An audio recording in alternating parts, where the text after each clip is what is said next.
दो प्रकार से होती है।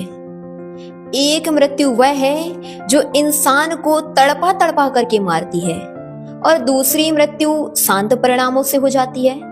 आपने भी कई लोगों को देखा होगा, कई लोग वर्षों वर्षों तक, महीनों महीनों तक बिस्तर में पड़े पड़े तड़पते हुए अपने प्राण छोड़ते हैं, और कई शांत परिणामों से, सहज परिणामों से, निर्मल परिणामों से नमोकार सुनते हुए साधुओं के सानिध्य में इस प्रकार से प्राण छोड़ते हैं।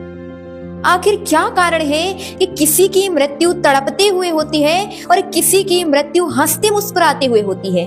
ध्यान रखिए, अगर आप चाहते हैं कि मेरी मृत्यु तड़पते हुए हो, क्या आप चाहते हैं? मुझे नहीं लगता कि आप में से कोई व्यक्ति यह चाहता हो कि मैं तड़प तड़प करके मरूं। अगर आप नहीं चाहते कि मैं तड़प तड़प करके मरूं, तो अपने जीवन में कुछ ऐसे कार्य हैं जिनको आप कभी मत करना। पहला कार्य, देव शास्त्र गुरुओं की निंदा, अवर्णवाद, मिथ्यात्व की पुष्टि अथवा इनके विपरीत कथन कभी मत करना। क्योंकि जो जीव देव शास्त्र गुरुओं का अवर्णवाद करता है, वह जीव तीव्र अशाता वेदनीय कर्म का आश्रय कर लेता है। दर्शन मोहिनी कर्म का आश्रय तो करता ही है, साथ में तीव्र असाता वेदनीय कर्म का भी आश्रय करता है। इसलिए अपने जीवन में कभी देव शास्त्र गुरुओं की निंदा, अविनय, अवर्णवाद, वो कह रहे हैं कुछ और आप उसको विपरीत कह रहे हैं, कभी ऐसा ना करना। दूसरा, जीवन में कभी देव द्रव्य अर्थात निर्माल्य द्रव्य का सेवन मत करना।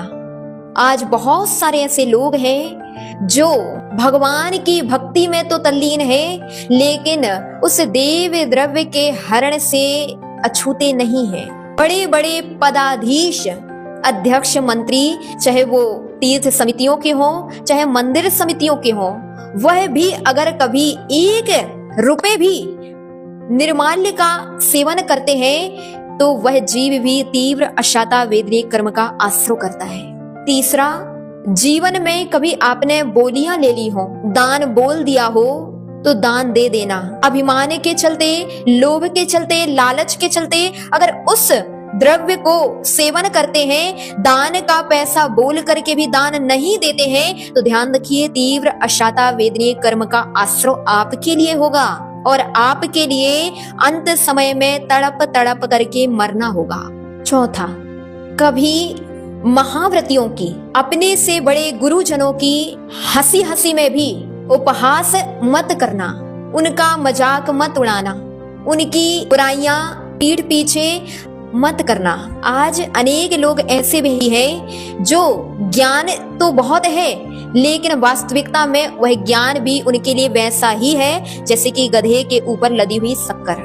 जैसे किसी गधे के ऊपर शक्कर लाद दी जाती है, वह शक्कर उस गधे के कोई काम की नहीं होती, उसी प्रकार वह ज्ञानी भी, वह ज्ञानी नहीं है, वह ज्ञानी केवल बाह्य रूप से हो सकता है, वह जीव भी इसी प्रकार से है कि जिसके अंदर ज्ञान तो बहुत है, लेकिन वह ज्ञान उसके कोई काम का नहीं है। कभी उससे बड़े महाव्रती मिलते हैं, उससे बड़े गुरुजन मिलते हैं, तो उनकी विनय नहीं कर पाता।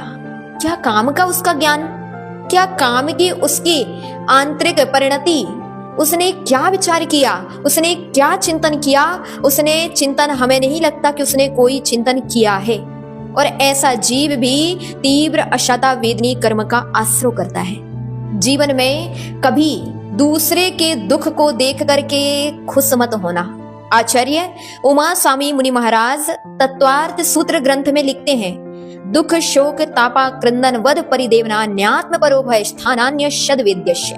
अर्थात जो जीव दुख संयम करता है अथवा दूसरे के दुख को देख करके संतुष्ट होता है, दूसरे को दुख देता है, शोक संयम करता है, दूसरे के शोक में निमित्त बनता है, संयम ताप करता है, दूसरे के ताप में निमित्त बनता है, ऐसे अनेक अनेक निमित्तों से दूसरे के वध में निमित्त बन जाता है, दूसरे की मृत्यु में निमित्त बन जाता है, वह जीव तीव्र अशाता वेदनीय कर्म का आश्रय करता है और अंततः उसका मरण अच्छा नहीं होता। वह जब भी मरेगा तो तड़प तड़प करके ही मरेगा। अगर आप भी चाहते हैं कि मैं भी तड़प तड़प करके मरूं, तो ऐसे कार्य जो मैंने बताए हैं ऐसे कार्य कर लेना।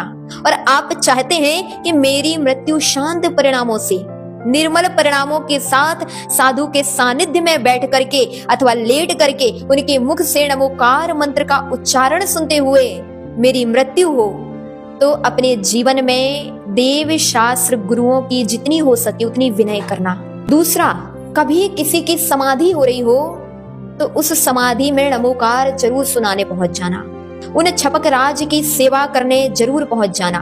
और किसी जीव को आप अगर कष्ट में देख रहे हैं तो उसके कष्टों के दूर करने के उपाय आप जरूर कर लेना। आपकी मृत्यु बड़े शांत परिणामों से होगी। और हमेशा यही भावना रखना है, भगवान जब भी मेरा मरण हो तब मेरा मरण सुमरण हो, असमाधि अथवा कुमरण ना हो, मेरा मरण देव शास्त्र गुरु के चरणों में हो। ध्यान रखिए, अगर इस प्रकार की भावना आपने भाई है, इस प्रकार की क्रियाएं आपने की है, तो नियमतः आपके प्राण भी मुस्कुराते हुए हंसते हुए निकलेंगे।